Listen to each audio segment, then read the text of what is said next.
Welcome to this explainer.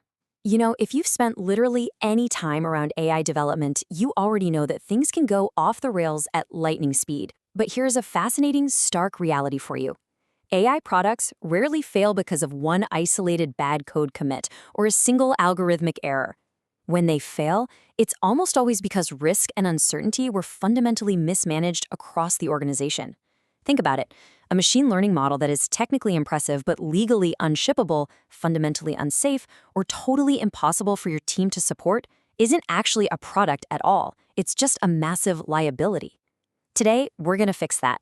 We are looking at how to structurally manage the people, the expectations, and the massive risks involved in bringing artificial intelligence to market. Okay, let's dive right into this. Here is our structural roadmap for today's explainer to team all that AI complexity. We're going to cover 1. The AI stakeholder paradigm, 2. The 10 AI stakeholders, 3. Mapping power and communication, 4. Navigating 3 unavoidable tensions, 5. Real-world AI case studies, and 6. We'll wrap it up with the AI PM playbook. Section 1, the AI stakeholder paradigm. We really need to start by acknowledging a core truth here. Building AI requires a fundamental mindset shift from traditional software product management. In traditional software products, your job as a manager is, well, relatively deterministic. You get alignment on a feature scope, you track your launch timing, and you maintain visibility. You know for a fact that if an engineer writes a specific line of code, it's going to execute exactly that way every single time. But AI? Oh man, AI introduces a massive paradigm shift because these systems behave probabilistically. They hallucinate, they adapt, they suffer from data drift. Because of this, your focus completely shifts from coordinating feature scope to managing risk, model quality, and unpredictable behavior. You aren't just coordinating people anymore, you are coordinating technical truth, organizational risk, and market expectation. You are quite literally orchestrating trust. And let's be honest, it is genuinely terrifying to launch a product that can fail in ways you didn't even specifically program it to. So what does this all mean in practice? AI stakeholder management is the rigorous discipline of identifying every single group that can influence, constrain, or be affected by your product, and then structuring your communication and decisions so the product can ship safely and legally. Now, you might be wondering, why does this matter so deeply? Well, imagine spending 6 months and millions of dollars building a gorgeous, cutting-edge generative AI feature, only for your legal team to completely kill it 24 hours before launch because the data provenance isn't defensible. Talk about a nightmare. In AI, managing stakeholders isn't just some soft skill to keep folks happy around the office. It's a structural necessity. It's a core product survival skill designed to prevent catastrophic, late-stage surprises. Let's move right along to Section 2, the 10 AI stakeholders. The stakeholder net in AI is so much wider and more critical than in traditional software. We can distill this massive ecosystem down to 10 vital groups you absolutely must manage. And listen, each of these groups has incredibly unique, high-stakes fears. Take your data scientists and ML engineers. Their biggest fear is shipping a model that looks phenomenal in a carefully curated demo, but just collapses miserably in the real world. Then you've got compliance and legal. They aren't just a late-stage checkbox anymore. Their fear of launching something that creates indefensible regulatory exposure is absolutely paralyzing, mainly because it's an existential threat to the whole company. You've got trust and ethics trying to prevent societal harm. You have engineering pulling their hair out over how to scale massive GPU infrastructure. And definitely don't forget annotation and data ops, who live in constant fear of feeding the model garbage labels, resulting in, you guessed it, garbage outputs. Right through to executive leadership fearing a lack of ROI, plus sales, customer support, product design, and privacy. Every single one of these 10 groups owns an absolutely critical piece of the overall risk puzzle. Section 3, Mapping Power and Communication. With 10 entirely different groups pulling you in radically different directions, how do you manage this massive web without burning out or missing a fatal product flaw? You need tactical frameworks. The first framework we'll look at is the power interest matrix. It's like a giant puzzle where you categorize stakeholders by 2 dimensions: their structural power to block or shape the product and their day-to-day interest in the outcome. Your manage closely group, like execs, legal, and ML teams, have high power and high interest. These folks actively shape your roadmap every single week. Then you keep satisfied those with high power but low daily interest. Give them concise, high-level risk summaries so they don't unexpectedly block you later. Crucially, you must keep informed groups with low power but high interest, like customer support. If you mistakenly treat support as just a low-priority group to merely monitor, you leave your front lines completely blind to the model's quirks. Properly applying this matrix ensures you allocate your time where it structurally matters the absolute most. Now, what's really interesting about this next framework is how we handle communication with those high-power groups. Strong AI product managers don't just communicate more frequently, they communicate with extreme precision. For instance, executive leadership needs to hear business value and timeline confidence, but you should absolutely not drown them in ambiguous algorithmic jargon or unframed uncertainty. For legal, you've got to give them data flows and model limitations as early as humanly possible. Do not ever surprise them late with the "we'll fix it later" attitude, because in AI, "we'll fix it later" is literally how companies end up in massive lawsuits. For data scientists, give them crisp success definitions. Never just tell them to make the model better without strictly defining what better actually means in a business context. You have to clearly distinguish decided, unmovable issues from open questions. All right, Section 4, Navigating 3 Unavoidable Tensions. Let's see how all of this builds into the real challenges of execution. These are structural conflicts that inevitably arise in AI, and good intentions alone won't solve them. The first unavoidable tension is data science quality versus engineering speed. Data science fundamentally wants more experimentation and iteration because, let's face it, AI quality is inherently hard to predict early on. Engineering, on the other hand, sees endless iteration as a delay. They want fast shipping and rock-solid stable requirements to build their infrastructure. If you've ever watched a highly paid engineering team sit completely idle, just twiddling their thumbs, waiting for data scientists to finish tweaking a model's hyperparameters, well, you know this pain firsthand. The structural fix here?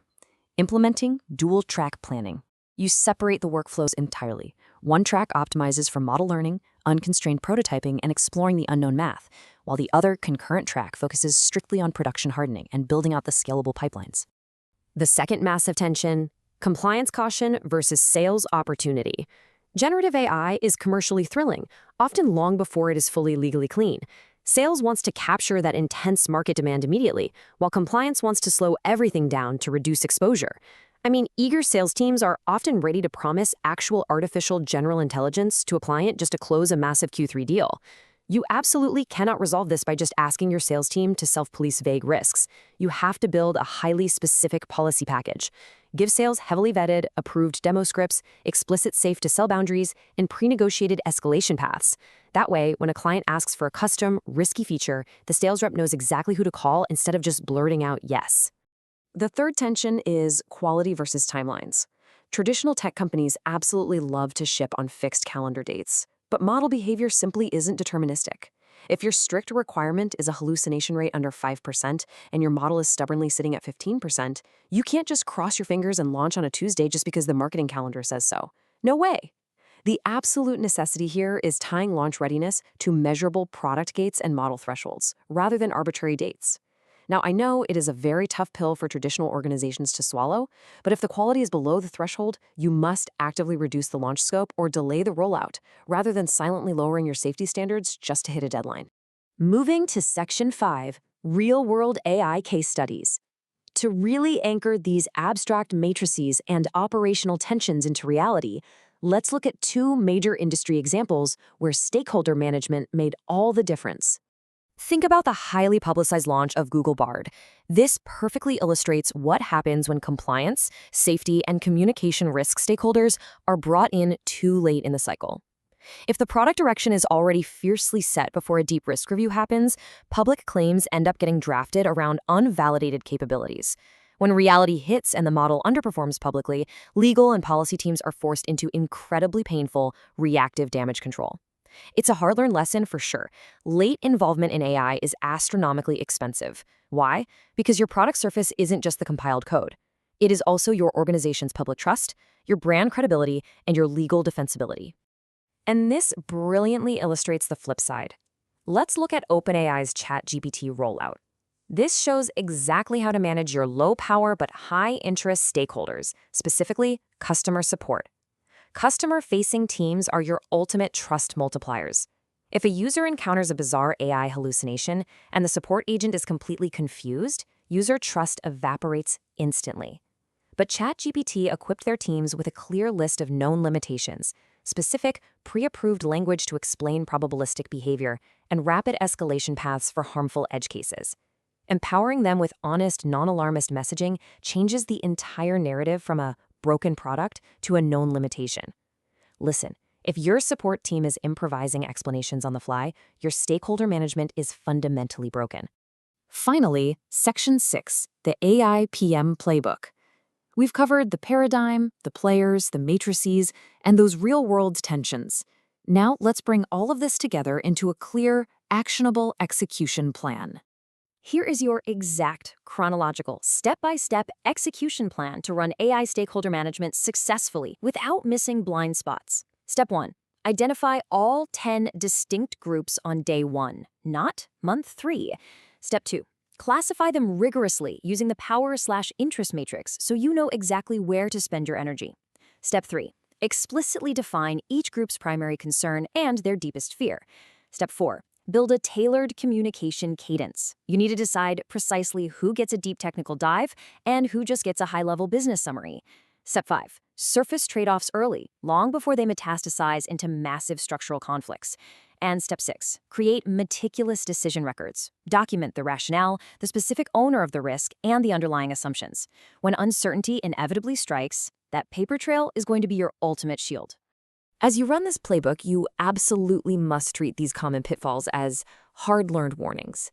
First, do not ever treat stakeholders as mere blockers. They are your risk owners and quality partners. Don't bring legal in too late.